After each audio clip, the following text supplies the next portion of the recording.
بسم اللہ الرحمن الرحیم۔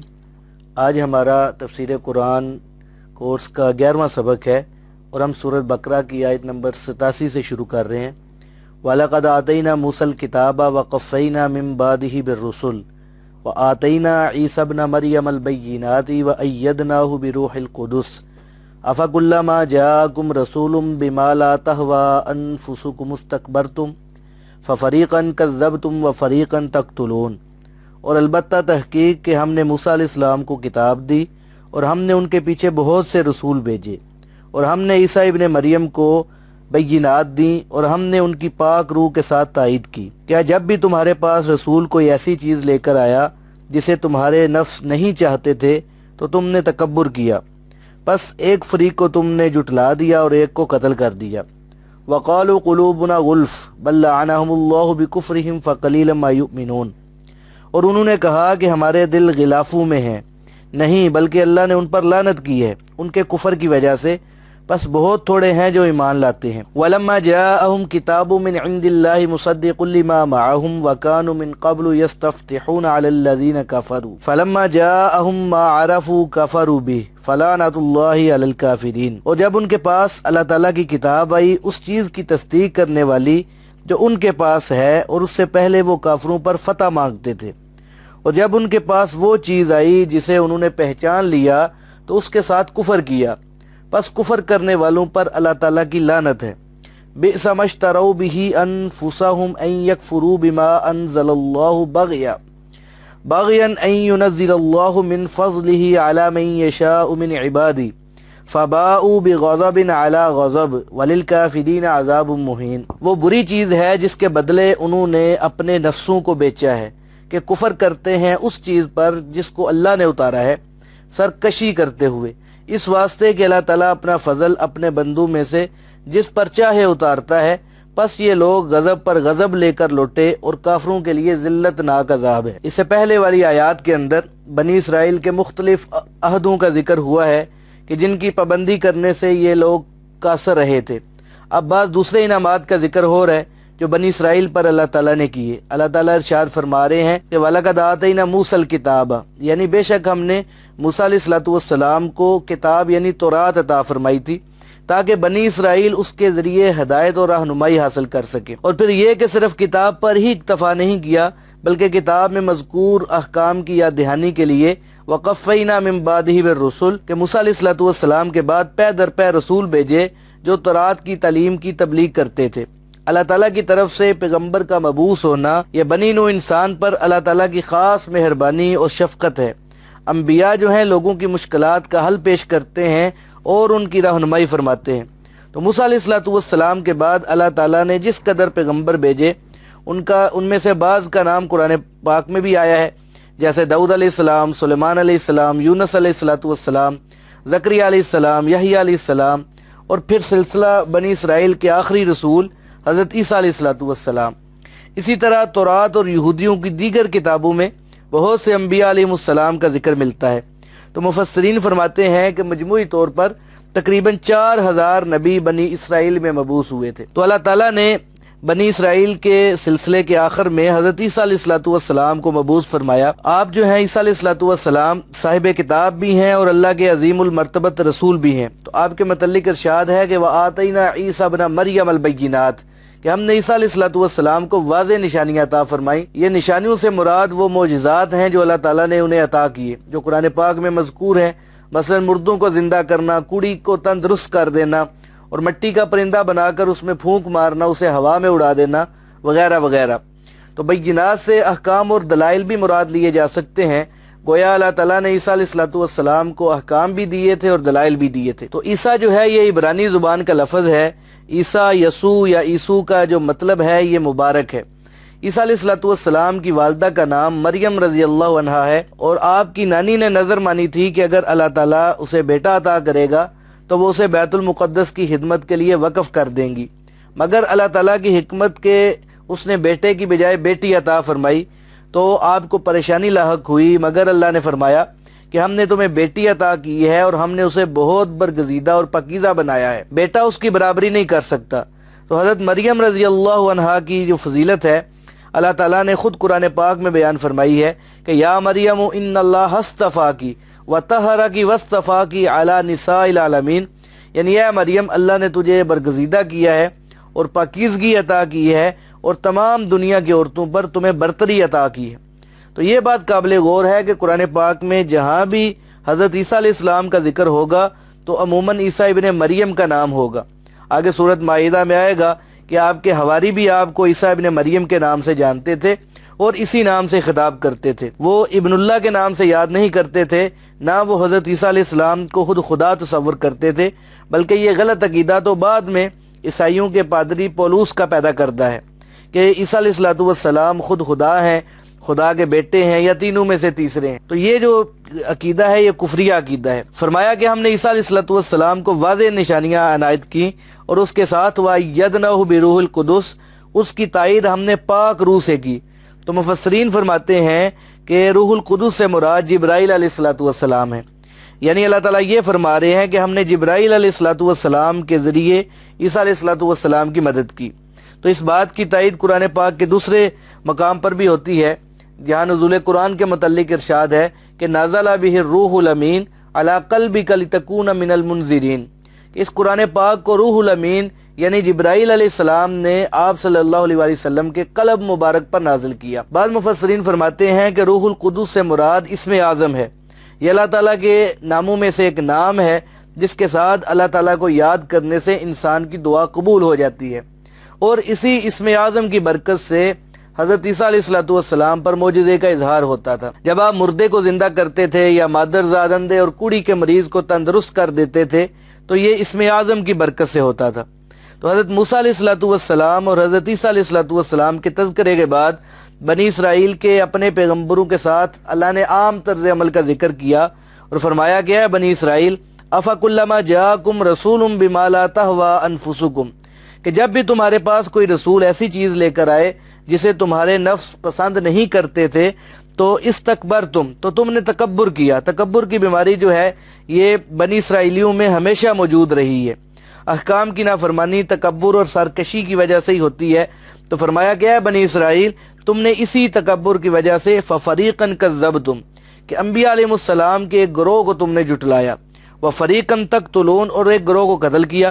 قرآن پاک میں زکریا علیہ السلام کا تذکرہ موجود ہے اور حدیث شریف میں تو ایسے سینکڑوں نبیوں کا ذکر آتا ہے کہ جنہیں اسرائیلیوں نے قتل کیا، کیونکہ وہ ان کی مرضی کے خلاف اللہ تعالیٰ کے احکامات پہنچاتے تھے جو بنی اسرائیل کے موافق نہیں تھے۔ حقیقت یہ ہے کہ جب تک لوگ نفسانی خواہشات کی اتباع اور خدائی قانون کی خلاف ورزی کرتے رہیں گے انہیں فلاح نصیب نہیں ہوگی۔ تو اسرائیلیوں میں یہ دو بیماریاں یعنی خواہشات کی پیروی اور تکبر پائی جاتی تھی، جن کی وجہ سے انہوں نے بعض نبیوں کو جھٹلایا اور بعض کو قتل کیا۔ یہودیوں کو ایک اور غلط خیال یہ تھا کہ وہ صاحب علم ہیں، ان پر کسی بیرونی تبلیغ کا اثر نہیں ہو سکتا۔ تو قرآن پاک کے الفاظ میں ان کا دعویٰ تھا کہ وَقَالُوا قُلُوبُنَا غُلْف، کہ ہمارے دل غلافوں میں بند ہیں۔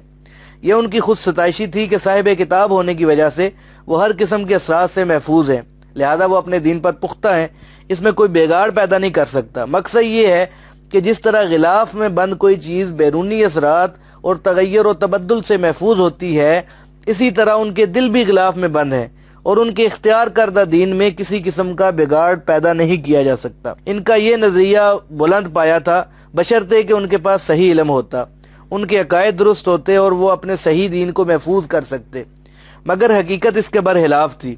وہ تو خود اپنا دین بگاڑ چکے تھے، غلط عقائد کو اختیار کر چکے تھے اور پھر ان پر اصرار بھی کرتے تھے۔ جب بھی ان کے پاس حق بات لے کر انبیاء آتے تو وہ انہیں جھٹلا دیتے یا قتل کر دیتے۔ تو اللہ تعالیٰ نے فرمایا کہ یہودیوں کا یہ دعویٰ کہ ان کے دل محفوظ ہیں درست نہیں ہے۔ حقیقت یہ ہے کہ بل لعنہم اللہ بکفرہم، ان کے کفر کی وجہ سے اللہ تعالیٰ نے ان پر لعنت کی ہے اور انہیں اپنی رحمت سے دور کیا ہے۔ ان کے جو دل ہیں وہ معکوس ہو چکے ہیں اور فہم ان کے الٹ گئے ہیں، یہ حق بات کو سمجھ ہی نہیں سکتے۔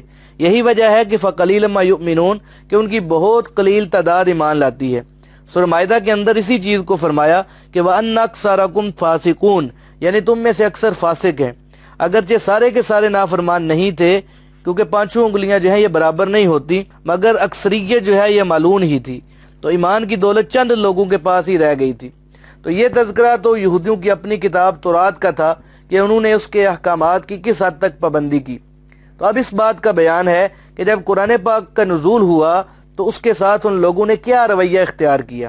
ارشاد باری تعالیٰ ہے کہ وَلَمَّا جَاءَهُمْ كِتَابٌ مِّنْ عِندِ اللَّهِ، جب اللہ کی طرف سے ان کے پاس وہ کتاب آ گئی، مُصَدِّقٌ لِّمَا مَعَهُمْ، جو ان کتابوں کی تصدیق کرتی ہے جو ان کے پاس موجود ہے۔ مصدق کتاب سے مراد قرآن پاک ہے، اور سابقہ کتب سے جو مراد ہے یہ زبور، تورات، انجیل اور دیگر صحائف ہیں۔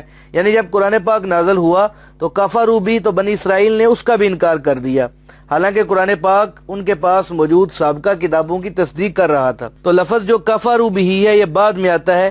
آیت کے درمیانی حصے میں یہودیوں کی ایک اور بات کا ذکر ہے کہ وَكَانُوا مِن قَبْلُ يَسْتَفْتِحُونَ عَلَى الَّذِينَ كَفَرُوا، یعنی نزول قرآن سے پہلے وہ کفار پر فتح مانگتے تھے۔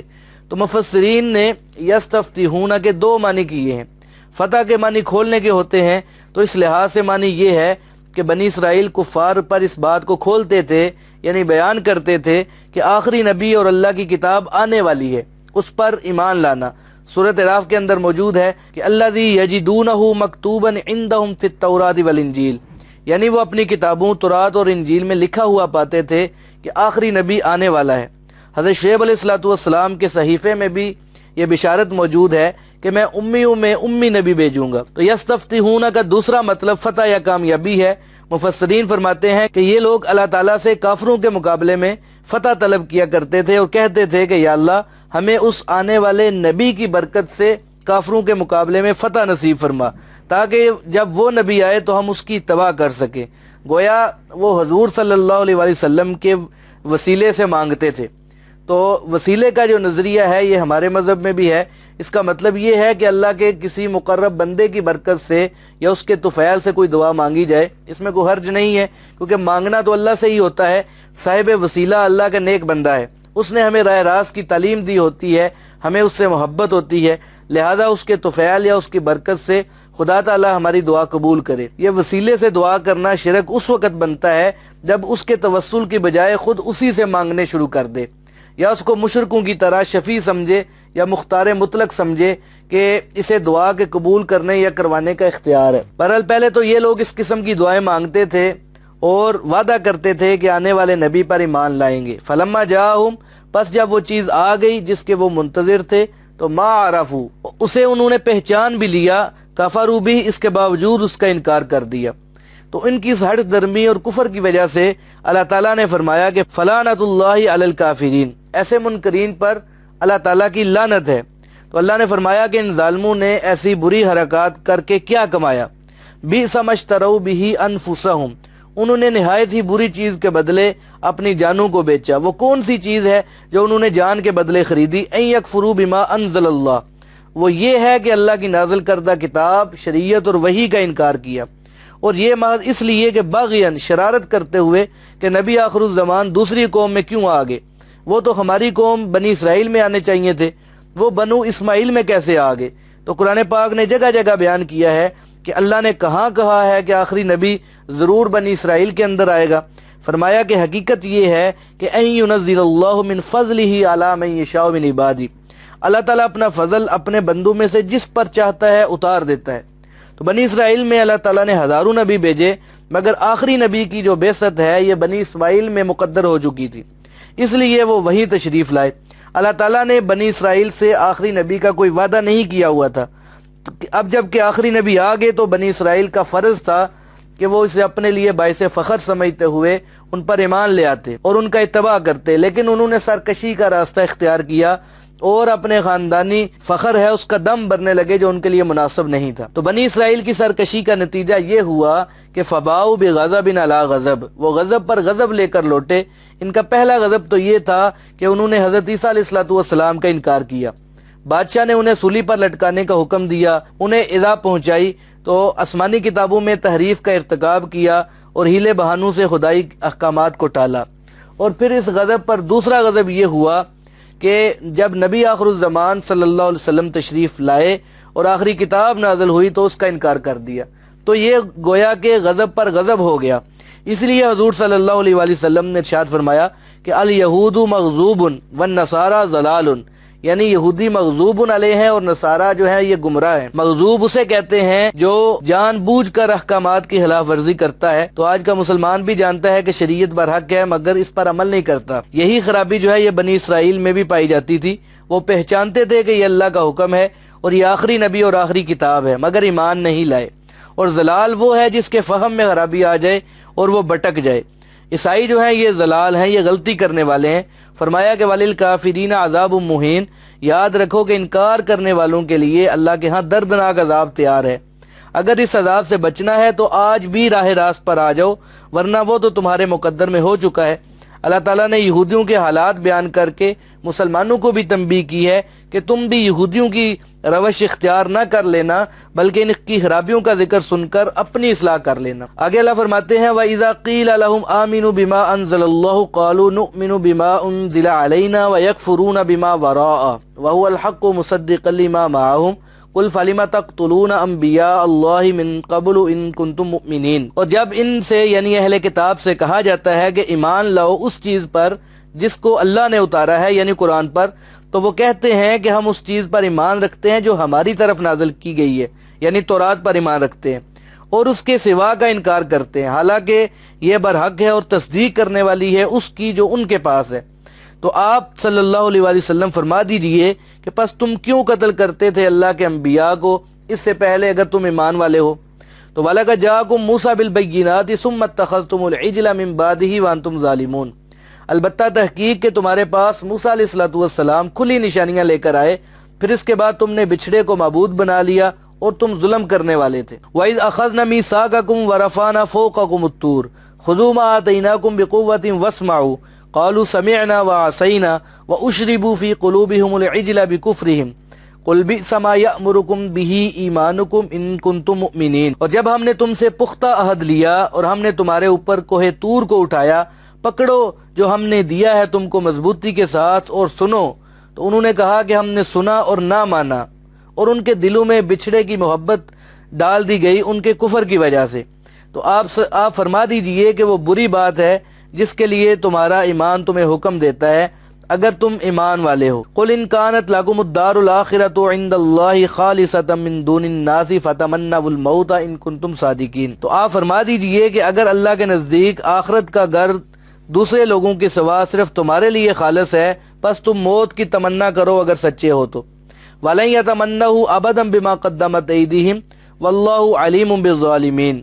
اور وہ اس موت کی ہرگز تمنا نہیں کریں گے کبھی بھی، اس وجہ سے کہ جو ان کے ہاتھوں نے آگے بھیجا ہے، اور اللہ خوب جانتا ہے ظلم کرنے والوں کو۔ وَلَا تَجِدَنَّهُمْ أَحْرَصَ النَّاسِ عَلَىٰ حَيَاءٍ وَمِنَ الَّذِينَ أَشْرَكُوا يَوَدُّ أَحَدُهُمْ لو يعمر ألف سنة وما هو بمزحزحه من العذاب ان يعمر والله بصير بما يعملون۔ اور البتہ تم ان لوگوں کو زندگی میں زیادہ خریص پاؤ گے لوگوں سے بھی، اور ان سے بھی زیادہ خریص جنہوں نے شرک کیا۔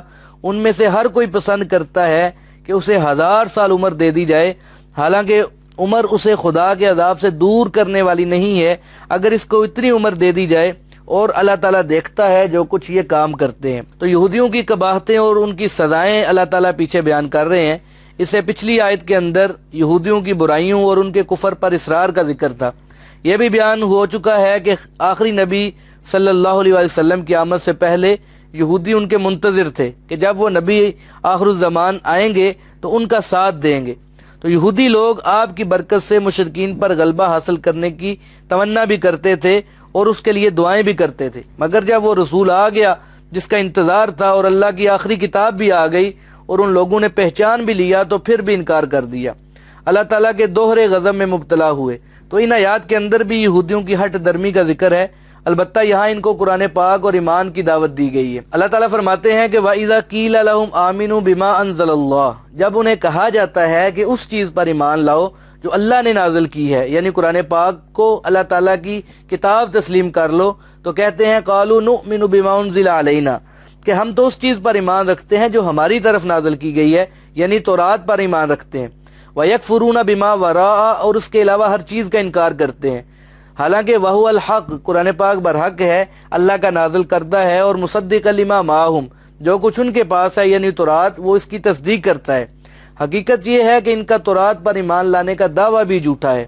اگر ان بدبختوں کا تورات پر ہی ایمان ہوتا تو یہ حضرت عیسیٰ علیہ الصلوۃ والسلام پر بھی ایمان لاتے اور حضرت محمد صلی اللہ علیہ وسلم پر بھی ایمان لاتے، مگر ایسا نہیں ہے، اس لیے یہ اپنے دعوے میں جھوٹے ہیں۔ اللہ تعالیٰ نے بنی اسرائیل کے جھوٹے ہونے کی ایک اور دلیل بیان فرمائی کہ ان سے پوچھئے کہ اگر تورات پر تمہارا ایمان ہے تو قل فلم تقتلون انبیاء اللہ من قبل ان کنتم مؤمنین، کہ تم نے اس سے پہلے اللہ کے نبیوں کو کیوں قتل کیا ہے؟ قتل انبیاء تمہاری کون سی کتاب جائز قرار دیتی ہے؟ یہ تو صریحاً کفر ہے۔ تو لطف کی بات یہ ہے کہ بعد میں آنے والے بنی اسرائیلی قاتلان انبیاء اپنے آباء و اجداد پر فخر کرتے تھے۔ اگر تم اپنے دعوے میں سچے ہو تو پھر ایسا کیوں ہے؟ ظاہر ہے کہ اپنے بڑوں کے جرم میں تم بھی شریک ہو۔ اس کا واضح ثبوت یہ ہے کہ نزول قرآن کے وقت یہودی بھی اپنے آباء و اجداد کے نقش قدم پر چلتے ہوئے حضور صلی اللہ علیہ وسلم کو قتل کرنا چاہتے تھے۔ اسی سلسلے میں مدینے کے یہودیوں نے کتنی سازشیں کی، حتیٰ کہ حضور صلی اللہ علیہ وسلم کو زہر بھی دیا گیا۔ اسی لیے اللہ تعالیٰ نے فرمایا کہ اچھا تمہارا دعویٰ ہے کہ تورات پر تمہارا ایمان ہے، تو پھر یہ بتاؤ کہ قتل انبیاء تورات میں کہاں لکھا ہے؟ تمہارا دعویٰ ایمان جو ہے یہ باطل ہے۔ اگر تم ایمان والے ہو تو انبیاء کو کیوں قتل کرتے رہے ہو؟ تو فرمایا کہ تمہارا یہ دعویٰ درست نہیں ہے کہ تم تورات پر ایمان رکھتے ہو، اور اس کا ثبوت یہ ہے کہ وَلَقَدْ جَاءَكُم مُوسَىٰ بِالْبَيِّنَاتِ، جب موسیٰ علیہ الصلوۃ والسلام واضح نشانیاں یعنی معجزات لے کر آئے تو تم نے ان پر ایمان لانے کی بجائے ثُمَّ اتَّخَذْتُمُ الْعِجْلَ مِن بَعْدِي، تم نے بچھڑے کو معبود بنا لیا تھا۔ تو یہ صریحاً شرک تھا جو تمام آسمانی کتابوں کے مطابق گناہ کبیرہ ہے۔ وَأَنْتُمْ ظَالِمُونَ، اور تم یا تمہارے آباء و اجداد ظلم کرنے والے تھے۔ تم نے بار بار عہد و پیمان کو توڑا، خود شریعت کا مطالبہ کیا، پھر جب وہ شریعت تمہارے پاس آ گئی تو ہیلے بہانوں سے اسے ٹالنے لگے اور کہہ دیا کہ اس پر عمل ممکن نہیں ہے۔ تو اسی بات کی طرف اشارہ کرتے ہوئے فرمایا کہ وَإِذْ أَخَذْنَا مِيثَاقَكُمْ، جب ہم نے تم سے پختہ عہد لیا تھا، وَرَفَعْنَا فَوْقَكُمُ الطُّورَ، تمہارے سروں پر کوہ طور کو معلق کر دیا تھا اور حکم دیا تھا کہ خُذُوا مَا آتَيْنَاكُمْ بِقُوَّةٍ وَاسْمَعُوا، جو کچھ ہم عطا کر رہے ہیں اسے مضبوطی سے تھام لو اور سنو، یعنی اس پر کما حقہ عمل کرو۔ مگر تم نے الٹا جواب دیا کہ قالوا سمینا وعصینا، کہ بظاہر تو عمل کا وعدہ کیا مگر باطن میں کہا کہ ہم نے سن لیا مگر ہم نے اسے تسلیم نہیں کیا، یعنی زبان سے اقرار تو کرتے ہیں مگر ہم سے اس پر عمل نہیں ہوتا۔ تو اس کی وجہ یہ تھی کہ وَأُشْرِبُوا فِي قُلُوبِهِمُ الْعِجْلَ بِكُفْرِهِمْ، کہ ان کے دلوں میں بچھڑے کی محبت جو ہے وہ گر کر چکی تھی۔ یہ ان کے کفر کی وجہ سے تھا کہ وہ شرک میں مبتلا ہو چکے تھے، لہذا ان کا یہ دعویٰ کہ تورات کو مانتے ہیں غلط ہے۔ تو فرمایا کہ کل، اب اے پیغمبر صلی اللہ علیہ وسلم آپ فرما دیجئے بئس ما یأمرکم بہ ایمانکم، کہ وہ بہت ہی بری چیز ہے جس کے لیے تمہارا ایمان تمہیں حکم دیتا ہے۔ ان کنتم مومنین، اگر تم واقعی مومن ہو جو ہے بت پرستی بھی کرتے ہو، ظاہر ہے کہ خالص جو ایمان ہے یہ کبھی بھی انبیاء کو قتل کرنے کا حکم نہیں کر سکتا اور نہ ہی بچھڑے کی پوجا پر آمادہ کرتا ہے۔ حقیقت یہ ہے کہ تورات پر تمہارا ایمان ہی نہیں ہے، ورنہ اس قسم کی بری حرکات کے تم مرتکب نہ ہوتے۔ تو پہلے آیت گزر چکی ہے، آگے بھی آئے گی کہ یہود و نصارہ دونوں اس باطل خیال میں مبتلا ہیں کہ جنت صرف انہی کے لیے مخصوص ہو چکی ہے، کوئی دوسری قوم اس میں داخل نہیں ہو سکتی۔ ان کا دعویٰ یہ تھا کہ لن يدخل الجنت الا من كان هودا او نصارى، تو اس کے جواب میں اللہ تعالیٰ نے ارشاد فرمایا کہ قل ان كانت لكم الدار الاخرة عند الله خالصة من دون الناس، اے نبی آپ ان کو فرما دیں کہ اگر اللہ کے نزدیک آخرت کا گھر محض تمہارے ہی لیے ہے تو تمہارا یہ یقین ہے کہ تم ضرور جنت میں جاؤ گے، تو فتمنوا الموت ان کنتم صادقین، تو پھر ذرا موت کی تمنا تو کرو، تمہاری سچائی کا پتہ چل جائے گا۔ ظاہر ہے کہ جسے آخرت میں اپنی کامیابی کا یقین ہوگا وہ تو چاہے گا کہ کب موت آئے اور کب وہ جو ہے وہ ہمیشہ کے آرام اور راحت سے مستفید ہو۔ البتہ اللہ تعالیٰ نے فرمایا کہ یہ سب ان کے زبانی دعوے ہیں کہ ہم جنتی ہیں۔ جنت میں پہنچنے کے لیے جس ذریعے یعنی موت کی ضرورت ہے اس کی کبھی بھی یہ تمنا نہیں کریں گے۔ وَلَن يَتَمَنَّهُ أَبَدًا، کیونکہ وہ جانتے ہیں کہ یہاں پہ وہ کس قسم کے کرتوت کر رہے ہیں۔ بِمَا قَدَّمَتْ أَيْدِيهِمْ، ان کے ہاتھوں نے آگے کیا بھیجا ہے۔ اگر اپنی کامیابی پر انہیں یقین ہوتا تو ضرور وہ موت کی تمنا کرتے، مگر اللہ فرماتے ہیں واللہ علیم بالظالمین، اللہ تعالیٰ ان ظالموں کو خوب جانتا ہے کہ یہ کیا ظاہر کر رہے ہیں اور ان کے باطن میں کیا چیز پوشیدہ ہے۔ حضور صلی اللہ علیہ وآلہ وسلم کا ارشاد گرامی ہے کہ اگر یہ لوگ قرآن پاک کا چیلنج قبول کر کے جھوٹ موٹ بھی یہ موت کی تمنا کر بیٹھتے تو ہلاک ہو جاتے، اس لیے انہوں نے ایسا نہیں کیا۔ تو قرآن پاک اور حضور صلی اللہ علیہ وآلہ وسلم کی صداقت کا یہ بہت بڑا ثبوت ہے کہ یہودیوں نے قرآن پاک کا چیلنج قبول نہ کیا۔ وہ لوگ تو موت سے سخت خوف زدہ تھے وہ اس کی تمنا کیسے کر سکتے تھے؟ حضور صلی اللہ علیہ وآلہ وسلم نے فرمایا کہ عیسائیوں کا ایک گروہ بھی مباہلے کے لیے آیا تھا، اگر وہ بھی مقابلے میں آ جاتا اور مباہلہ کر بیٹھتا تو وہ خود اور ان کے گھر بار سارے ہلاک ہو جاتے۔ تو اللہ نے فرمایا کہ یہودی موت کی تمنا کبھی نہیں کریں گے، بلکہ یہ لمبی عمر کے خواہش مند ہیں۔ وَلَتَجِدَنَّهُمْ أَحْرَصَ النَّاسِ عَلَىٰ حَيَاةٍ، البتہ آپ انہیں زندگی پر لوگوں سے زیادہ حریص پائیں گے۔ وَمِنَ الَّذِينَ أَشْرَكُوا، ان لوگوں سے بھی زیادہ یہ حریص ہیں جو مشرک ہیں۔ مشرک کے نزدیک جو ہے یہ آخرت کا کوئی تصور نہیں، لہذا ان کی زندگی میں حرص کرنا تو واضح ہے، مگر یہ یہودی جو ہے یہ آخرت کو مانتے ہیں لیکن پھر بھی یہ دنیاوی زندگی کی خواہش کرتے ہیں اور موت سے ڈرتے ہیں۔ حالانکہ جو لوگ صاحب ایمان ہیں وہ موت سے خوف زدہ نہیں ہوتے۔ صحابہ کے حالات ہمارے سامنے ہیں، وہ تو موت کو ابدی راحتوں کا ایک ذریعہ سمجھتے تھے اور ہر وقت موت کے انتظار میں رہتے تھے کہ کب اس پل کو عبور کر کے جنت کی وادیوں میں پہنچ جائیں۔ حضرت حذیفہ رضی اللہ تعالیٰ عنہ جب مرض الموت میں مبتلا ہوئے تو کہتے تھے کہ ضرورت اور حاجت کے وقت آنے والی چیز یعنی موت آ گئی ہے، آج جو نادم ہوگا اسے کبھی فلاح نصیب نہیں ہوگی۔ گویا ہم موت سے ڈرتے نہیں ہیں بلکہ اس سے محبت کرتے ہیں۔ یہ تقرب اللہ کا ذریعہ ہے، اس کے بغیر اللہ تعالیٰ سے ملاقات نہیں ہو سکتی۔ جنگ صفین میں حضرت علی رضی اللہ تعالیٰ عنہ چوگا پہنے ہوئے تھے، تیروں کی بارش ہو رہی تھی، تو حضرت حسن رضی اللہ تعالیٰ نے کہا کہ ابا جان یہ لباس جو آپ نے پہن رکھا ہے یہ جنگی لباس تو نہیں ہے؟ تو فرمانے لگے بیٹے مجھے اس چیز کا خوف نہیں ہے کہ موت مجھ پر گرے یا میں موت پر گروں، ہمیں تو شہادت کی تمنا ہے، موت ہمیں خوف زدہ نہیں کر سکتی۔ حضرت عمار رضی اللہ تعالیٰ بھی ایسا ہی کہتے تھے کہ کل یقیناً ہم اپنے دوستوں سے ملیں گے اور ہم حضرت محمد صلی اللہ علیہ وآلہ وسلم اور ان کے گروہ سے ملنے والے ہیں، ہمیں موت کا ڈر نہیں ہے۔ ظاہری طور پر موت جو ہے بڑی خوفناک چیز ہے، مگر مومن اپنے ایمان اور عقل سے سمجھتا ہے کہ یہ یقینی ہے، ڈر والی شے نہیں ہے بلکہ خدا تک پہنچنے کا ذریعہ ہے۔ جب انسان کو اللہ تعالیٰ کے ہاں ابدی نعمتیں حاصل ہوں گی تو اسے معلوم ہوگا کہ دنیا کی زندگی کتنی حقیر چیز تھی۔ تو ایک بات یاد رکھنے کی ہے کہ اگر دنیا میں کوئی تکلیف پیش آ جائے تو اس سے دل برداشتہ ہو کر موت کی تمنا نہیں کرنی چاہیے، اس سے منع کیا گیا ہے۔ حضور صلی اللہ علیہ وآلہ وسلم نے فرمایا کہ کوئی شخص محض تکلیف کی وجہ سے موت کا طالب نہ ہو بلکہ یوں دعا کرے کہ اے اللہ جب تک زندگی میرے لیے بہتر ہو مجھے زندہ رکھ، اور جب میرے لیے موت بہتر ہو تو وہ دے دے۔ تو فرمایا کہ یود احدہم، ان لوگوں کی حالت یہ ہے کہ ان میں سے ہر ایک خواہش کرتا ہے کہ لو یعمر الف سنہ، کہ اس کی عمر 1000 سال ہو جائے۔ تو فرمایا کہ اگر ان کی یہ خواہش بھی پوری ہو جائے یعنی انہیں 1000 سال کی زندگی بھی میسر آ جائے، اس کے باوجود وما ہوا بمزحزحہ من العذاب ان یعمر، اتنی لمبی عمر بھی انہیں عذاب سے نہیں بچا سکتی، وہ بالآخر اللہ تعالیٰ کی گرفت میں آئیں گے، کیونکہ یہ ضدی اور انادی لوگ ہیں، یہ لوگ کفر میں مبتلا ہیں، انہوں نے قباحتیں اور شرور اکٹھے کر رکھے ہیں اور اپنی روحانیت تباہ کی ہوئی ہے۔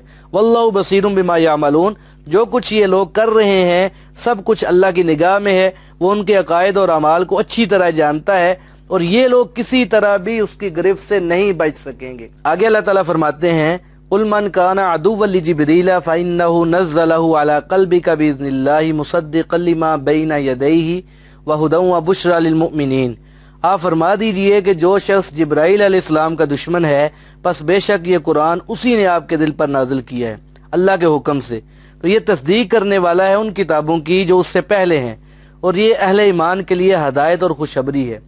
من کان عدوا للہ وملائکتہ ورسلہ وجبریل ومیکال فإن اللہ عدو للکافرین، جو شخص دشمن ہو اللہ کا، اس کے فرشتوں کا، اس کے رسولوں کا اور جبرائیل اور میکائیل علیہ السلام کا، پس بے شک اللہ تعالیٰ کافروں کے ساتھ دشمنی رکھنے والا ہے۔ وَلَقَدْ أَنزَلْنَا إِلَيْكَ آیَاتٍ بَيِّنَاتٍ وَمَا يَكْفُرُ بِهَا إِلَّا الْفَاسِقُونَ، اور البتہ تحقیق کہ ہم نے آپ کی طرف واضح نشانیاں نازل کی اور اس کے ساتھ نہیں کفر کرتے مگر نافرمان لوگ۔ او کلما عاہدوا عہدا نبذہ فریق منہم بل اکثرہم لا یؤمنون، جب بھی انہوں نے کوئی عہد کیا اس کو ان میں سے ایک گروہ نے پھینک دیا بلکہ ان میں سے اکثر ایمان نہیں لاتے۔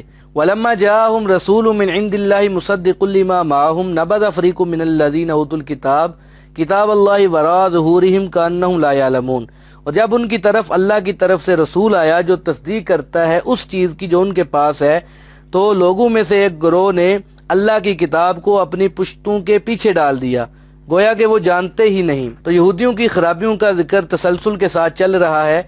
ہماری جو زیر بحث آیت ہے اس کے شان نزول کے متعلق مفسرین فرماتے ہیں کہ حضور صلی اللہ علیہ وآلہ وسلم کی ہجرت مدینہ کے وقت مدینہ کے گرد و نواح میں بہت سے یہودی آباد تھے۔ تو یہودی علماء میں سے صرف ایک عالم یعنی حضرت عبداللہ بن سلام رضی اللہ تعالیٰ عنہ ایمان لائے تھے اور باقی سارے محروم رہے تھے۔ تو ان میں سے ایک ابن سوریہ جو ہے وہ ایک آنکھ والا تھا، وہ بعض دوسرے یہودیوں کے ساتھ حضور صلی اللہ علیہ وآلہ وسلم کا امتحان لینے کے لیے آیا اور آپ سے مختلف سوال کیے۔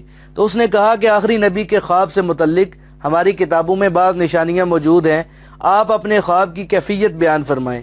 تو آپ صلی اللہ علیہ وآلہ وسلم نے اس کے جواب میں فرمایا، میری آنکھیں تو بے شک سوتی ہیں مگر دل کبھی نہیں سوتا۔ تو اس کی اس نے تصدیق کی کہ آپ ٹھیک فرماتے ہیں، ہماری کتابوں میں بھی نبی آخر الزمان کی یہی نشانی بتائی گئی ہے۔ تو اس شخص نے دوسرا سوال کیا کہ ماں کے پیٹ میں جنس کی تفریق کیسے ہوتی ہے، یعنی بچے اور بچی کی پیدائش میں کون سے عوامل جو ہیں وہ کار فرما ہوتے ہیں۔ تو حضور صلی اللہ علیہ وآلہ وسلم نے فرمایا کہ مرد کا جو مادہ منویہ ہے یہ سفید رنگ کا ہوتا ہے اور عورت کے رحم کی جو رطوبت ہے یہ زرد رنگ کی ہوتی ہے۔ تو فرمایا کہ مباشرت کے وقت جس مادے کا غلبہ ہو جاتا ہے بچے کی شکل و صورت اسی کے موافق ہو جاتی ہے۔ باقی رہی یہ بات کہ غلبے سے کیا مراد ہے، مقدار میں غلبہ ہوتا ہے یا خروج میں سبقت ہوتی ہے یا کسی صفت میں غلبہ ہوتا ہے، تو یہ اللہ ہی بہتر جانتا ہے۔ تاہم حضور صلی اللہ علیہ وآلہ وسلم نے ہی بتایا کہ مرد اور عورت میں سے جس کے مادے میں غلبہ ہوتا ہے وہ مشابہت میں بچے کو اپنی طرف کھینچ لیتا ہے۔ تو یہودیوں نے کہا کہ یہ بھی آپ صلی اللہ علیہ وآلہ وسلم نے درست جواب دیا ہے، ہماری کتابوں میں بھی ایسے ہی لکھا ہے۔ حضور صلی اللہ علیہ وآلہ وسلم نے ان یہودیوں سے فرمایا کہ جب تم میرے جوابات سے مطمئن ہو گئے ہو تو پھر ایمان کیوں نہیں لاتے؟ تو کہنے لگے کہ ہم ایک اور سوال پوچھیں گے، اب یہ فرمائیں کہ جو لوگ جنت میں داخل ہوں گے انہیں سب سے پہلے کون سی خوراک پیش کی جائے گی؟ حضور صلی اللہ علیہ وآلہ وسلم نے فرمایا کہ جنتیوں کی اولین خوراک مچھلی کے جگر کا زائد حصہ ہوگا، اور پھر دوسرے نمبر پر ان کو بیل کا گوشت پیش کیا جائے گا جو جنت کے اطراف میں چرتا ہے۔ تو یہودیوں نے کہا کہ یہ بھی آپ صلی اللہ علیہ وآلہ وسلم نے درست فرمایا ہے۔ تو اب حضور صلی اللہ علیہ وآلہ وسلم نے فرمایا کہ جب تم نے آخری نبی کی تمام علامتیں پہچان لی ہیں تو پھر ایمان کیوں نہیں لاتے؟ تو انہوں نے کہا کہ اچھا ایک بات اور بتائیے کہ آپ کے پاس وحی کون لاتا ہے؟ تو آپ صلی اللہ علیہ وآلہ وسلم نے فرمایا کہ مجھ پر جبرائیل علیہ الصلوۃ والسلام وحی لاتے ہیں۔ تو وہ کہنے لگے کہ جبرائیل تو ہمارا دشمن ہے، اگر وہ وحی لاتا ہے تو ہم اس کو نہیں مانتے، ہاں اگر میکائیل وحی لاتا تو ہم مان لیتے۔ تو کہنے لگے کہ جبرائیل کو دو وجوہات کی بنا پر ہم تسلیم نہیں کرتے، پہلی وجہ یہ کہ یہ قوموں پر عذاب لاتا ہے، اور دوسرا یہ کہ اس نے ہمارے دشمن بخت نصر کی حمایت کی تھی۔ اس کی تفصیل انہوں نے یوں بیان کی کہ ہمارے پیغمبروں نے ہمیں بتایا تھا کہ بخت نصر نامی بادشاہ تمہیں تباہ و برباد کرے گا، لہذا اسے بچپن میں ہی قتل کر دینا۔ تو پیغمبروں نے اس کی نشانیاں بتائیں اور یہ بھی بتایا کہ وہ اوائل عمر میں فلاں جگہ پر ملے گا اور فلاں کام کرتا ہوگا۔ تو ہمارے سرداروں نے بخت نصر کی تلاش میں چاروں طرف آدمی بھیج دیے۔ جب انہوں نے بابل شہر میں انہی نشانیوں کے ساتھ بخت نصر کو تلاش کر لیا اور جب اسے ہلاک کرنے لگے تو جبرائیل علیہ السلام سامنے آ کر کھڑے ہوئے اور کہنے لگے کہ تم اس کو کیوں مارتے ہو؟ ہم نے کہا کہ یہ ہمارا قاتل ہے اور ہماری تباہی کا باعث بنے گا۔ تو جبرائیل علیہ الصلوۃ والسلام نے کہا کہ اگر یہ واقعی قاتل ہے تو تم اسے ہلاک نہیں کر سکو گے، اور اگر یہ تمہارا قاتل نہیں ہے تو خواہ مخواہ تم ناحق خون کے مرتکب کیوں ہوتے ہو؟ اس طرح جبرائیل علیہ الصلوۃ والسلام نے بخت نصر کو ہلاک ہونے سے بچا لیا۔ وہی بخت نصر جب بڑا ہوا تو اس نے شام اور فلسطین کے علاقوں میں بڑی تباہی مچائی اور بیت المقدس کو گرایا، تو رات کو جلا دیا، یہودیوں کو قتل کیا اور ان کو غلام اور لونڈیاں بنا لیا۔ تو یہ لوگ جو ہیں 100 سال تک غلامی میں مبتلا رہے اور بڑی ذلت اور رسوائی اٹھائی۔ تو یہودیوں نے کہا کہ جبرائیل علیہ السلام پر ہمارا اور اعتراض یہ ہے کہ یہ آپ کے پاس ہماری چغلیاں کھاتا ہے، ہماری ساری باتیں آپ کو بتا دیتا ہے، لہذا اس کے ذریعے نازل ہونے والی وحی کو ہم ماننے کے لیے تیار نہیں ہیں۔ تو یہودیوں کے ان اعتراضات کے جواب میں اللہ نے یہ آیات نازل فرمائی اور ان کی گندی ذہنیت کا رد فرمایا اور بتایا کہ جبرائیل علیہ السلام تو اللہ کے مقرب فرشتے ہیں، وہ ہر کام اللہ کے حکم سے کرتے ہیں، تو ان کے ساتھ دشمنی رکھنا یہ کفر کے مترادف ہے۔ تو جب یہودیوں نے جبرائیل علیہ الصلوۃ والسلام کو اپنا دشمن قرار دے دیا تو اس کے جواب میں اللہ نے فرمایا قل من کان عدوا لجبریل، کیا فرما دیجئے کہ جو کوئی جبرائیل علیہ السلام کا دشمن ہے فَإِنَّهُ نَزَّلَهُ عَلَى قَلْبِكَ بِإِذْنِ اللَّهِ، اس نے تو قرآن پاک آپ کے قلب پر اللہ کے حکم سے اتارا ہے، اس کے ساتھ کسی کی دشمنی کا کیا جواز ہے؟ تو نزول وحی کی مختلف صورتیں ہیں، عام صورت تو یہی ہے کہ اللہ کے حکم سے جبرائیل علیہ السلام حضور صلی اللہ علیہ وآلہ وسلم کے قلب مبارک پر نازل کرتے تھے، اور بعض اوقات ایسا بھی ہوتا تھا کہ کوئی بات حضور صلی اللہ علیہ وآلہ وسلم کو بذریعہ خواب بتائی جاتی تھی، یا بعض دفعہ فرشتہ کسی شکل میں متشکل ہو کر آتا تھا اور کلام الہی پیش کرتا تھا، تاہم عام طور پر پہلی صورت یعنی قلب مبارک سے رابطہ قائم ہوتا تھا۔ ایک دفعہ حضور صلی اللہ علیہ وآلہ وسلم نے جبرائیل علیہ السلام سے فرمایا کہ ہم آپ کی آمد کے منتظر رہتے ہیں، آپ کثرت سے کیوں نہیں آتے؟ تو جبرائیل علیہ السلام نے فرمایا کہ ہم تو صرف آپ کے رب کے حکم سے نازل ہوتے ہیں، جب اللہ کا حکم ہوتا ہے تو ہم حاضر ہو جاتے ہیں، ہم اپنی مرضی سے نہیں آ سکتے۔ تو حدیث کے اندر آتا ہے کہ ایک دفعہ جبرائیل علیہ السلام حضور صلی اللہ علیہ وآلہ وسلم کی خدمت میں حاضر ہوئے تو آپ کو بتایا کہ اب کی دفعہ میں اللہ تعالیٰ کے بہت ہی قریب پہنچ گیا۔ تو آپ صلی اللہ علیہ وآلہ وسلم نے دریافت کیا کہ جبرائیل یہ تو بتاؤ کہ تم اللہ کے کس قدر قریب پہنچ گئے؟ تو عرض کیا کہ میرے اور اللہ کے درمیان صرف 70,000 پردوں کا حجاب رہ گیا تھا، تو اللہ تعالیٰ کے اتنا قریب پہنچ گیا، اس لیے ان کو اللہ تعالیٰ کے مقربین فرشتوں میں شمار کیا جاتا ہے۔ بعض روایات سے معلوم ہوتا ہے کہ اللہ کی طرف سے جبرائیل علیہ السلام کو ہر روز اجازت ہوتی ہے کہ جنت کی نہر کوثر میں غوطہ لگائیں، تو جبرائیل علیہ السلام ہر روز ایسا ہی کرتے ہیں، جس کی وجہ سے غیر محدود روحانیت ان کو حاصل ہوتی ہے۔ تو آپ کے مختلف القابات بھی ہیں، جیسے ناموس اعظم، روح اعظم، روح القدس اور روح الامین وغیرہ شامل ہے۔ تو جبرائیل علیہ السلام اللہ تعالیٰ کے سب سے مقرب فرشتے ہیں، تمام انبیاء علیہ السلام پر وحی جبرائیل علیہ السلام کے ذریعے ہی آتی رہی ہے۔ میکائیل علیہ السلام کو اللہ تعالیٰ نے دوسرے تکوینی امور کے لیے پیدا فرمایا ہے، جیسے بنی نوح انسان کی روزی اور بارش کا نزول وغیرہ۔ اسی طرح اسرافیل علیہ السلام عالم فنا کے لیے بغل بجانے کی تیاری کر رہے ہیں، اور اسرائیل علیہ السلام جن کا لقب ملک الموت ہے وہ جانداروں کی روح قبض کرنے پر مامور ہے۔ قل یتوفاکم ملک الموت الذی وکل بکم میں اسی بات کی طرف اشارہ ہے۔ تو حدیث میں جن 4 حاملین عرش فرشتوں کا ذکر ہے وہ یہی فرشتے ہیں۔ قیامت کے دن عرش الہی کو تھامنے والے 8 فرشتے ہوں گے، تو ان 4 کے ساتھ 4 اور معاون ہو جائیں گے۔ تو فرمایا گیا ہے بنی اسرائیل، جب جبرائیل علیہ السلام کے ساتھ تمہاری جو دشمنی ہے یہ بے وجہ ہے، تو کل من کان عدو لجبریل، آپ فرما دیجئے کہ جو جبرائیل علیہ السلام کا دشمن ہے فَإِنَّهُ نَزَّلَهُ عَلَى قَلْبِكَ بِإِذْنِ اللَّهِ، اس نے تو یہ کلام الہی تمہارے قلب مبارک پر اللہ کے حکم سے نازل کیا ہے، وہ تو اللہ کا حکم بجا لاتے ہیں۔ اور فرمایا کہ یہ کلام ایسا ہے جو کہ وَهُدًى وَبُشْرًى لِلْمُؤْمِنِينَ ہے، اس کے ذریعے اللہ تعالیٰ نوع انسانی کو ہدایت بخشتا ہے، اور پھر اس ہدایت کی روشنی میں جو لوگ ایمان قبول کر لیتے ہیں ان کے لیے دائمی کامیابی کی بشارت بھی سناتا ہے۔ قرآن پاک میں جگہ جگہ موجود ہے کہ بشر الذین آمنوا وعملوا الصالحات، اہل ایمان اور اعمال صالح کرنے والے کو خوشخبری دے دے۔ کون کون سی نعمتیں ہیں تو اس کا ذکر قرآن پاک نے بار بار کیا ہے۔ فرمایا کہ ان لہم جنات تجری من تحتها الانہار، ان کے لیے باغات ہیں جن کے نیچے نہریں بہتی ہیں۔ کہیں فرمایا کہ فی مقعد صدق عند ملیک مقتدر، وہ اللہ رب العزت کی بیٹھک یعنی اس کے حضور میں بیٹھے ہوں گے۔ دوسری جگہ بشارت ہے کہ فَإِن تُطِيعُوا يُؤْتِكُمُ اللَّهُ أَجْرًا حَسَنًا، اگر اطاعت کرو گے تو اللہ تعالیٰ بہترین اجر عطا فرمائیں گے۔ تو بہرحال اہل ایمان کو اصلاح اور کامیابی کی بشارت سنائی گئی۔ تو اب بتاؤ کہ ایسا پاک کلام لانے والے جبرائیل سے دشمنی کا کیا مطلب ہے؟ تو فرمایا کہ من کان عدوا للہ وملائکتہ ورسلہ وجبریل ومیکال فإن اللہ عدو للکافرین، یعنی اللہ کے فرشتوں جبرائیل، میکائیل وغیرہ سے دشمنی رکھنا تو خود اللہ سے دشمنی ہے۔ گویا یہ لوگ فرشتوں کے دشمن نہیں بلکہ خدا کے دشمن ہیں۔ فرمایا کہ اگر ایسی ہی بات ہے تو پھر سن لو کہ فإن اللہ عدو للکافرین، اللہ تعالیٰ بھی کافروں کا دشمن ہے۔ ظاہر ہے کہ ملائکہ یا انبیاء تو عالم بالا کے ترجمان ہیں، تو ان کے ساتھ دشمنی مہنگی پڑے گی کیونکہ یہ خدا سے دشمنی کے مترادف ہے۔ تو جو کوئی بھی اللہ کے فرشتوں اور اس کے رسولوں سے دشمنی رکھتا ہے تو وہ گویا اللہ تعالیٰ سے دشمنی مول لیتا ہے، تو گویا اللہ تعالیٰ کے مقربین سے عناد رکھنے والا لعنتی ہے۔ شاہ ولی اللہ محدث دہلوی رحمۃ اللہ علیہ فرماتے ہیں کہ مقربین الہی اور صالحین سے عداوت رکھنے والا شخص ہمیشہ نجاست میں مبتلا رہتا ہے، گویا وہ ہمیشہ جنابت کسی حالت میں ہے، اور یہ چیز جو ہے یہ موجب لعنت ہے۔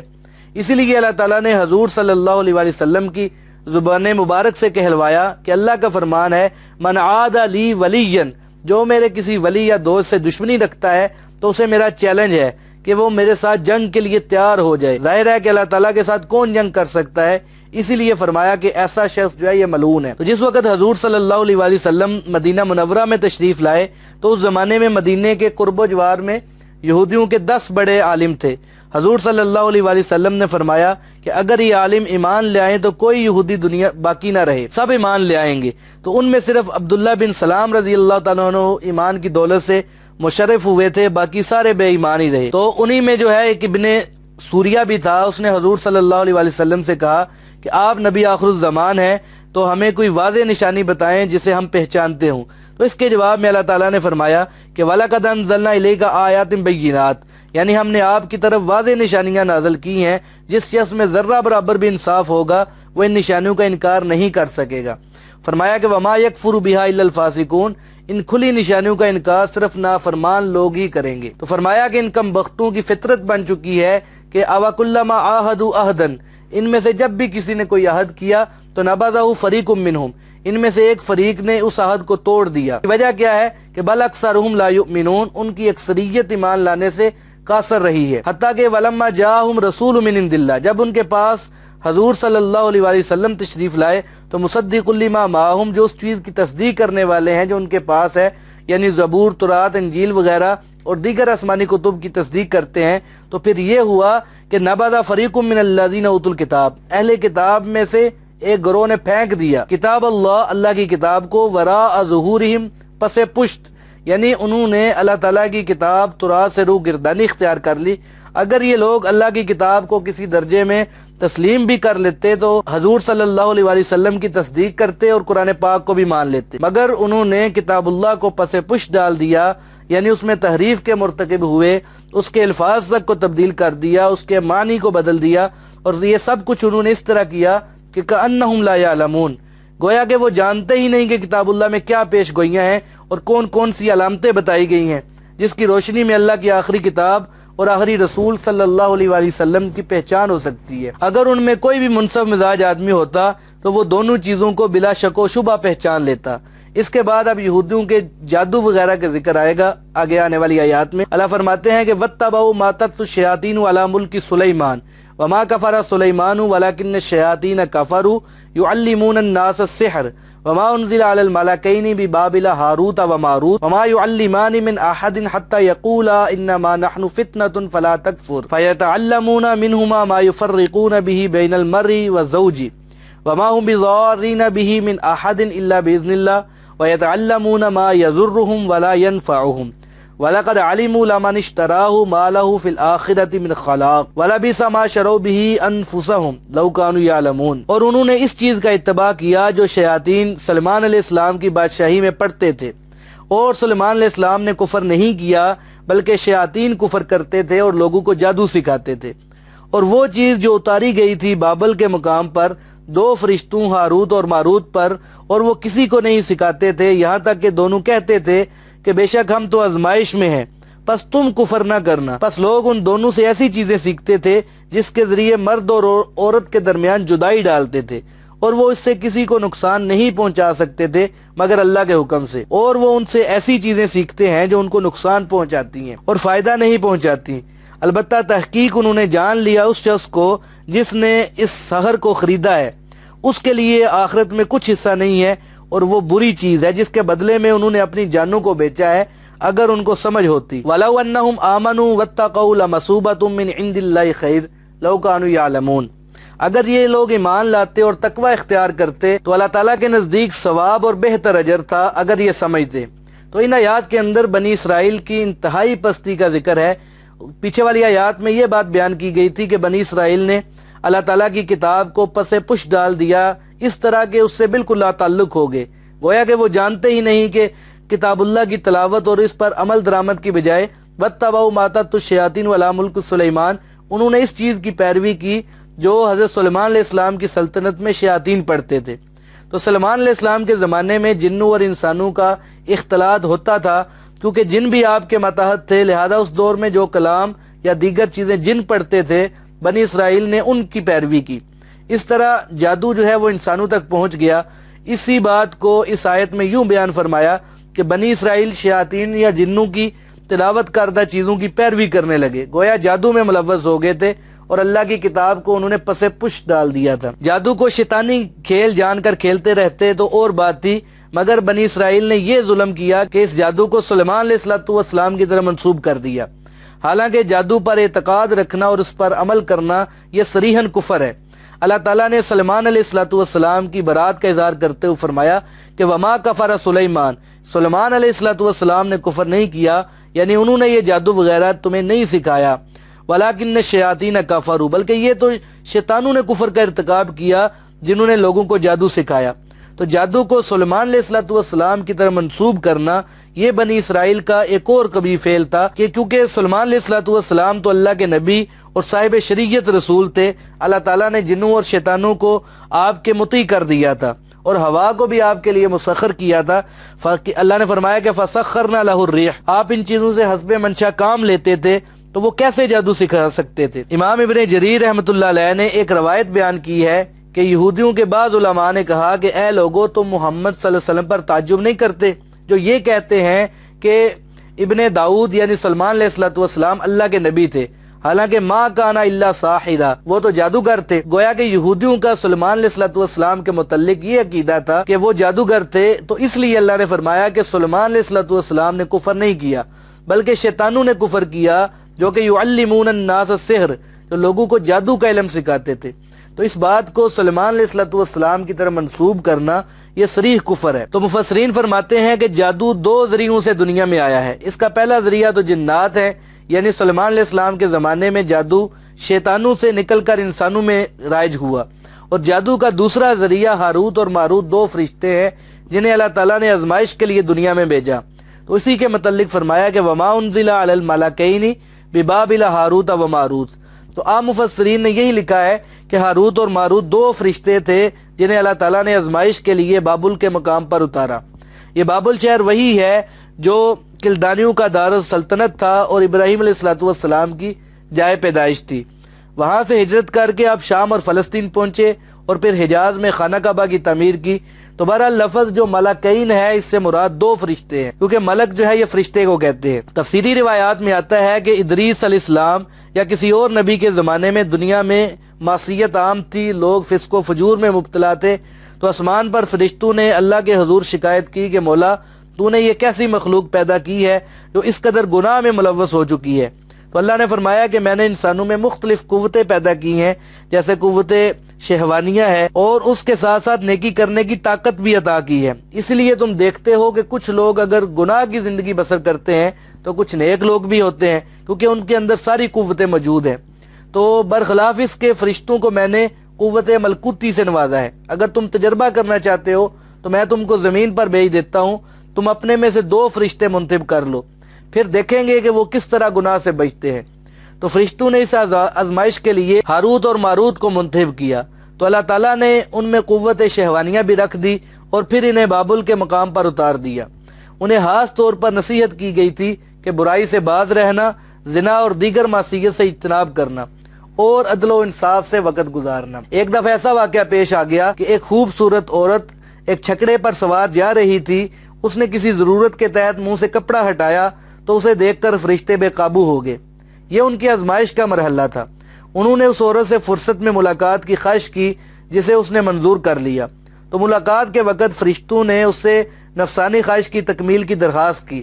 تو اس عورت نے اس خواہش کی تکمیل کے لیے یہ شرط پیش کی کہ مجھے وہ اسم اعظم سکھا دو جسے پڑھ کر تم آسمانوں پر چلے جاتے ہو پھر واپس آ جاتے ہو۔ تو فرشتوں نے اسم اعظم اس عورت کو سکھا دیا۔ پھر اس نے کہا کہ میرے ساتھ یہ لڑکا ہے، اس کو قتل کر دو ورنہ یہ ہمارا راز فاش کر دے گا۔ تو فرشتوں نے ایسا کرنے سے معذرت کر لی۔ عورت نے کہا کہ اچھا یہ شراب ہی پی لو، یہ بڑی لذیذ چیز ہے۔ فرشتوں نے شراب پی لی، پھر نشے میں آ کر انہوں نے لڑکے کو بھی قتل کر دیا اور زنا بھی کر لیا، گویا کہ سارے گناہوں میں وہ مبتلا ہو گئے۔ عورت تو اسم اعظم پڑھ کر اوپر چلی گئی۔ وہ کہتے ہیں کہ زہرہ ستارے میں جا کر وہ نابود ہو گئی اور فرشتے سزا میں مبتلا ہو گئے۔ اللہ تعالیٰ نے پوچھا کہ ان گناہوں کی سزا دنیا میں بھگتنا چاہتے ہو یا آخرت میں؟ تو انہوں نے دنیا کی سزا کو پسند کیا، تو اللہ تعالیٰ نے ان کی شکلیں مسخ کر کے انہیں کسی تاریک کنویں میں لٹکا دیا۔ آج تک وہ اسی میں الٹے لٹکے ہوئے ہیں۔ ان کے نیچے سے دھواں اٹھ رہا ہے اور وہ سخت اذیت پا رہے ہیں۔ جب قیامت آئے گی تو اس وقت وہ اس عذاب سے نجات پائیں گے۔ دیگر اسرائیلی روایتوں کی طرح یہ بھی ایک اسرائیلی روایت ہے، لیکن اس کی سچائی پر یقین سے کچھ نہیں کہا جا سکتا۔ امام ابن منذر رحمۃ اللہ علیہ نے بھی ایک واقعہ نقل کیا ہے کہ ایک موقع پر ایک بوڑھا آدمی عبد الملک بن مروان کے ساتھ تکیہ پر بیٹھا تھا، تو نو وارد نے تعجب کیا کہ یہ کون آدمی ہے جو خلیفہ کے ساتھ بیٹھا ہے۔ تو انہوں نے بتایا کہ یہ آدمی ہاروت اور ماروت کو اپنی آنکھوں سے دیکھ کر آیا ہے، لہذا اس کی عزت افزائی کی گئی ہے۔ تو اس شخص نے آگے بڑھ کر بزرگ آدمی کو سلام کیا اور عرض کیا کہ حضرت ہاروت و ماروت سے ملاقات کا کچھ احوال مجھے بھی سنائیں۔ تو اس پر اس شخص کے آنسو جاری ہو گئے اور اس نے واقعہ یوں سنانا شروع کیا کہ بھائی میں ابھی بچہ تھا، گھر میں مال و دولت کی فراوانی تھی جسے میں فراغ دلی سے خرچ کرتا تھا۔ تو جب باپ فوت ہو گیا تو ماں سے دولت حاصل کرتا اور خوب اڑاتا رہا۔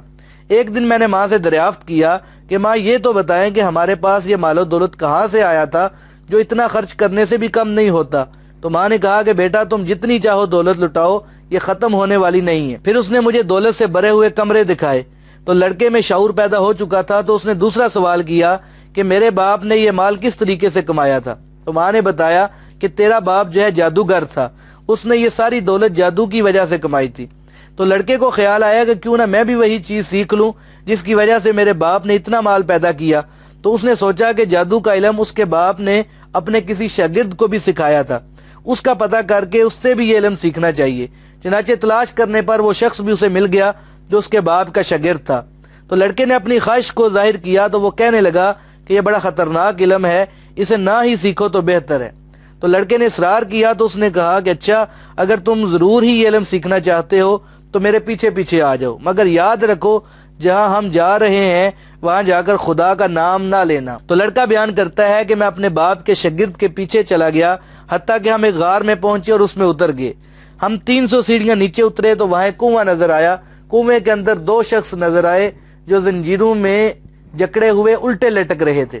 ان کی شکلیں عجیب و غریب تھی، ان کی آنکھیں ڈال کی طرح بڑی بڑی اور بڑی چمکدار تھی۔ یہ منظر دیکھ کر میرے دل میں خوف پیدا ہوا اور میری زبان سے بے ساختہ کلمہ لا الہ الا اللہ نکل گیا۔ یہ کلمہ سن کر وہ 2 شخص اور زیادہ پریشان ہوئے۔ میں پھر گھبرایا اور میرے منہ سے پھر وہی کلمہ نکلا۔ 2-3 دفعہ ایسا ہی ہوا تو انہوں نے مجھ سے پوچھا کہ تم کون ہو؟ تو میں نے ان سے اپنا تعارف کروایا۔ پھر میں نے ان سے پوچھا کہ تم کون ہو اور اس حال میں کیسے پہنچے ہو؟ اس پر انہوں نے بتایا کہ ہم ہاروت اور ماروت ہیں اور یہاں ہم سزا بھگت رہے ہیں۔ پھر انہوں نے پوچھا کہ تم کس امت میں سے ہو؟ تو میں نے بتایا کہ میں آخری نبی محمد صلی اللہ علیہ وسلم کی امت میں سے ہوں۔ تو انہوں نے دریافت کیا کہ کیا آخری نبی کا ظہور ہو گیا ہے؟ تو میں نے اثبات میں جواب دیا۔ انہوں نے کچھ علامتیں بھی دریافت کی جو میں نے ان کو بتائیں۔ تو وہ دونوں بعض علامات پر خوش ہوئے اور بعض پر ناراض ہوئے۔ میں نے اس کی وجہ پوچھی تو کہنے لگے کہ ہم ان کی علامات پر خوش ہوئے ہیں جو قرب قیامت سے متعلق ہے، کیونکہ قیامت برپا ہونے پر ہم اس عذاب سے رہائی پا لیں گے۔ الغرض یہ کہ وہ لڑکا اللہ کا نام لینے کی وجہ سے جادو سے تو محروم ہو گیا، تاہم اسے حقیقت معلوم ہو گئی اور وہ ہاروت اور ماروت کا عینی شاہد بن گیا۔ بعض مفسرین فرماتے ہیں کہ وما انزل علی الملکین ببابل ہاروت و ماروت میں بابل کے مقام پر ہاروت اور ماروت پر کوئی چیز نہیں اتاری گئی۔ یہ سارے جھوٹے قصے ہیں جو بیان کیے جاتے ہیں۔ اکثر مفسرین کہتے ہیں کہ ہاروت و ماروت فرشتے تھے، اگرچہ زہرہ والا واقعہ جو ہے وہ مصدقہ نہیں ہے، مگر ان فرشتوں کو اللہ تعالیٰ نے سحر کا علم دے کر نازل کیا تھا تاکہ جادو اور معجزے میں فرق قائم کیا جا سکے۔ اور بعض فرماتے ہیں کہ ہاروت اور ماروت فرشتے نہیں بلکہ انسان تھے اور نیک آدمی تھے۔ ان کے متعلق رجلین صالحین کے لفظ آتے ہیں۔ وہ بابل میں رہتے تھے اور جادو کا علم جانتے تھے، تاہم جب وہ لوگوں کو یہ علم سکھاتے تھے تو انہیں خبردار بھی کرتے تھے کہ یہ علم اچھا نہیں ہے، اس سے بچ جاؤ تو بہتر ہے، ورنہ ایمان ضائع کر بیٹھو گے، کیونکہ جادو پر اعتقاد رکھنا اور اس پر عمل کرنا یہ کفر ہے۔ بعض کہتے ہیں کہ ہاروت اور ماروت فرشتے نہیں بلکہ بادشاہ تھے اور بڑی سلطنت کے مالک تھے، ان کے پاس یہ علم تھا۔ ان کا خیال یہ ہے کہ ملک کا اطلاق فرشتوں کے علاوہ نیک آدمیوں پر بھی ہوتا ہے، جیسے سورہ یوسف میں ملک کا لفظ یوسف علیہ السلام کے لیے بھی بولا گیا ہے کہ ان ھذا الا ملک کریم۔ اب جادوگر کی سزا کیا ہے؟ فقہاء اور محدثین فرماتے ہیں کہ اگر جادو کے نتیجے میں کسی کی جان ضائع ہو جائے تو اس کے بدلے میں جادوگر کو قتل کر دینا چاہیے۔ اگر جادو کی وجہ سے جان بچ گئی ہو، کوئی دوسرا نقصان ہوا ہو تو نقصان کی نسبت سے جادوگر کو تعزیری سزا دے دی جائے۔ تو بہرحال اللہ تعالیٰ نے فرمایا کہ وما يعلمان من احد حتى يقولا انما نحن فتنة فلا تکفر، کہ دو فرشتے ہاروت اور ماروت جب کسی انسان کو جادو کا علم سکھاتے تھے تو اسے واضح کر دیتے تھے کہ ہم تو آزمائش ہیں، تم یہ کفر نہ کرو، اگر ایسا کرو گے تو ایمان ضائع کر بیٹھو گے۔ مگر اس کے باوجود لوگ ان سے جادو کا علم سیکھتے تھے، جن میں اہل کتاب خاص طور پہ قابل ذکر ہیں۔ فَيَتَعَلَّمُونَ مِنْهُمَا، اور وہ ان فرشتوں سے ایسی چیزیں سیکھتے تھے کہ ما يُفَرِّقُونَ بِهِ بَيْنَ الْمَرْءِ وَزَوْجِهِ، جس کے ذریعے وہ میاں بیوی میں جدائی ڈالتے تھے۔ یہ ایسا برا عمل ہے جس پر شیطان بہت زیادہ خوش ہوتا ہے اور اللہ کی ناراضگی کا سبب ہے۔ تو فرمایا کہ وَلَقَدْ عَلِمُوا لَمَنِ اشْتَرَاهُ مَا لَهُ فِي الْآخِرَةِ مِنْ خَلَاقٍ، یہ لوگ خوب جانتے ہیں کہ انہوں نے اس علم کے ذریعے کیا خریدا ہے۔ یہ لوگ یاد رکھیں کہ آخرت میں ان کا کوئی حصہ نہیں ہوگا۔ ظاہر ہے کہ آخرت میں جادوگر کو اس علم کا کیا فائدہ ہوگا، وہ تو الٹا عذاب میں مبتلا ہوگا، خاص طور پر اگر اس نے ایسا جادو کیا ہے جس میں کفر اور شرک پایا جاتا ہے تو وہ یقیناً آخرت سے محروم رہے گا۔ آگے فرمایا کہ وَلَبِئْسَ مَا شَرَوْا بِهِ أَنفُسَهُمْ، انہوں نے بہت ہی بری چیز کے بدلے میں اپنی جانوں کو بیچا ہے، ان کا یہ سودا بہت ہی خسارے کا سودا ہے۔ لَوْ كَانُوا يَعْلَمُونَ، اگر ان میں کچھ بھی سمجھ ہوتی تو یہ ایسا کام نہ کرتے۔ تو ان آیات میں اللہ تعالیٰ نے خاص طور پہ یہودیوں کی بدعمالیوں کا ذکر فرمایا ہے۔ تو اللہ تعالیٰ نے فرمایا کہ وَلَوْ أَنَّهُمْ آمَنُوا وَاتَّقَوْا، اگر یہ لوگ جادو کا کاروبار چلانے کی بجائے ایمان لاتے اور تقوی کی راہ اختیار کرتے، شرک و بدعات سے اجتناب کرتے، تو لَمَثُوبَةٌ مِّنْ عِندِ اللَّهِ خَيْرٌ، تو وہ اللہ کے بہتر اجر و ثواب کے مستحق ہوتے، لَوْ كَانُوا يَعْلَمُونَ، اگر انہیں علم ہوتا۔